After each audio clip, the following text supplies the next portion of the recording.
Team basketball team na tayo, sir. Yeah. Yes, hello po. So, kamusta po kayong lahat? No? So, hindi talaga ako sanay magsalita sa harap ng maraming tao. Sa camera, sanay na sanay talaga ako eh.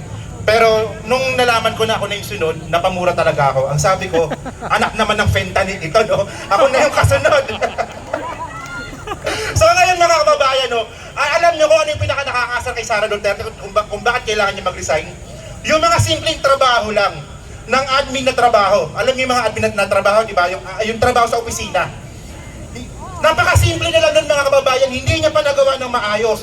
Kaya nga nagkaroon tayo ng 19,000 na ghost student. Yun po ay trabaho lamang ng admin, trabaho ng opisina. Hindi niya pa nagawa ng maayos. Tapos meron pa dito no, yung kita ng DepEd, gumawa siya ng isang bank account at pinasok niya yung pera niya doon. Hindi, meron nakalagay dyan. Nakasama talaga yan dyan. Na-audit siya ng COA. Di ba, ang kapal ng mukha, di ba?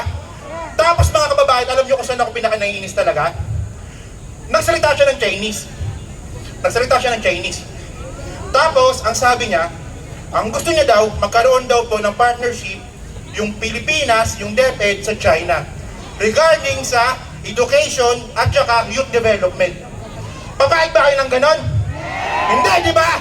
So ang kapal na mukha mo, so sigaw natin, no? Inday Sara, mag-resign ka na! Inday Sara, mag-resign ka na! Saba, Inday Sara, mag-resign ka na! Anak ka ng fentanyl. So, ano ba ba? So, hindi ko na papahabain. Hindi talaga ako masanay talaga ako sa camera, no? Na humarap. So una sa lahat pala, bago tayo magtapos, kasi nagpapasalamat po ako sa mga pumunta po dito na tayo po ay organic dito. Walang hakot, walang binayaran. Organic po lahat ito. So, ang isa lang po talaga no, na nakakapagtaka, itong simpleng rally natin na to, medyo malaki na nagastos natin dito, di ba? At ito po ay tulong ng mga vloggers, tsaka mga supporters, tsaka mga loyalista po na nandito. So, dito pa lang mga kababayan, napaka-simpleng stage lang nito. Malaki na yung nagastos natin. Paano pa kaya yung rally ng Maisog? Nakita niyo yung rally ng Maisog, di ba? Ang laki ng stage. Ang laki ng ang laki ng screen. Ang ganda ng speakers. Mahal yun. So ang tanong dito, gusto ko kayo na sumagot. Sa tingin ninyo, saan galing yung pera na ginagamit nila para sa rally ng Maisog? Saan galing? Pera ng taong bayan. O, may nagsasabi China. May China ba?